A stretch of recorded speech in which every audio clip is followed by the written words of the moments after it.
సభలో మాట్లాడడానికి అవకాశం ఇచ్చినటువంటి స్పీకర్ గారికి మరియు ఈ సభకు నన్ను పంపించినటువంటి జూకల్ నియోజకవర్గ ప్రజలకు నేను ధన్యవాదాలు తెలియజేస్తున్నా. అధ్యక్ష, ఈరోజు నేను కేవలం రెండు ముఖ్యమైనటువంటి అంశాలు మాట్లాడడానికి ఇష్టపడతా ఉన్నా. సాగునీటి సమస్య జూకల్ నియోజకవర్గంలో ఎంతగానో ఉంది. జూకల్ నియోజకవర్గం యొక్క వెనుకబాటుతనం గురించి, అభివృద్ధి లేమి గురించి కొత్తగా చెప్పాల్సిన అవసరం లేదు. అది జూకల్ నియోజకవర్గం అత్యంత వెనుకబడినటువంటి నియోజకవర్గాల్లో మొదటి వరుసలో ఉంటున్న విషయం అందరికీ తెలుసు. అధ్యక్ష, 2021లో నాగమడుగు లిఫ్ట్ ఇరిగేషన్ ప్రాజెక్టు ప్రారంభించడం జరిగింది. అయితే ఇంతవరకు కూడా చాలా నత్తనడకన పనులు జరుగుతూ ఉన్నాయి. కేవలం 10-15% మాత్రమే ఇంతవరకు పూర్తి చేయడం జరిగింది.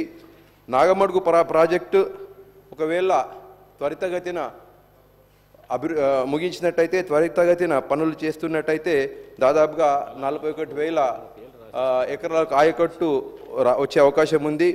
మీ ద్వారా నేను గౌరవ మంత్రివర్యులకు ఈ నాగమడుగు ప్రాజెక్టు విషయంలో ప్రత్యేక శ్రద్ధ చూపించి పనులు త్వరితగతిన జరిగేలాగిన చర్యలు తీసుకోవాలని చెప్పేసి నేను రిక్వెస్ట్ చేస్తున్నా. అదేవిధంగా అధ్యక్ష, లేండి ప్రాజెక్ట్ అని ఇంటర్స్టేట్ ప్రాజెక్ట్ 2003 సంవత్సరం, అంటే 2003 సంవత్సరం దాదాపుగా 30 సంవత్సరాల కింద ప్రారంభించినటువంటి ఈ ఇంటర్స్టేట్ ప్రాజెక్ట్ మధ్యలోనే ఆగిపోయి ఉంది.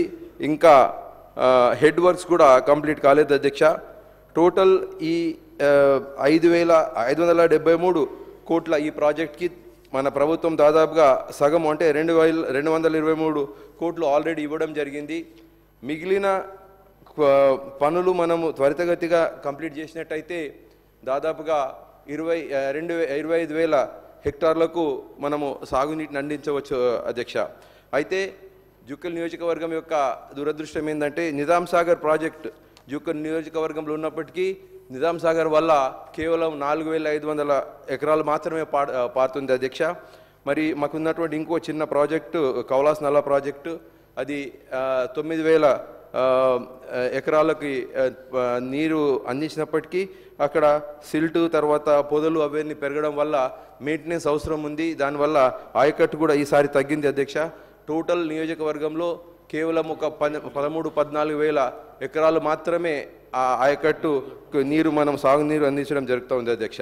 అదేవిధంగా జూకల్ నియోజకవర్గంలో వెరీ ఇంపార్టెంట్ రిక్వైర్మెంట్ ఏంటంటే ఒక ట్రామా కేర్ సెంటర్ అవసరం ఉంది అధ్యక్ష.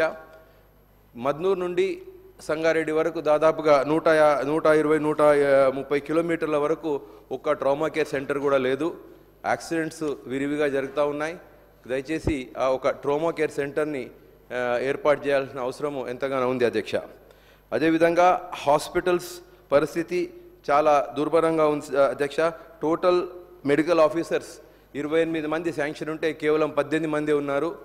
బిచ్కుందా 100 పడకల హాస్పిటల్ అని చెప్పేసి ప్రారంభోత్సవం చేయడం జరిగింది. దురదృష్టం ఏంటంటే బిచ్కుందా హాస్పిటల్లో ఒక్క మెడికల్ ఆఫీసర్ కూడా లేడు. కాబట్టి మన మెడికల్ ఆఫీసర్స్ యొక్క అవసరం ఎంతగానో ఉంది. ఇమీడియట్గా మాకు మిగిలిన 18 మెడికల్ ఆఫీసర్ పోస్ట్ వేకెంట్గా ఉన్నాయి. దయచేసి మెడికల్ ఆఫీసర్ పోస్టు ఇతర సిబ్బంది పోస్టులు కూడా ఇవ్వాలని చెప్పేసి నేను రిక్వెస్ట్ చేస్తున్నా అధ్యక్ష.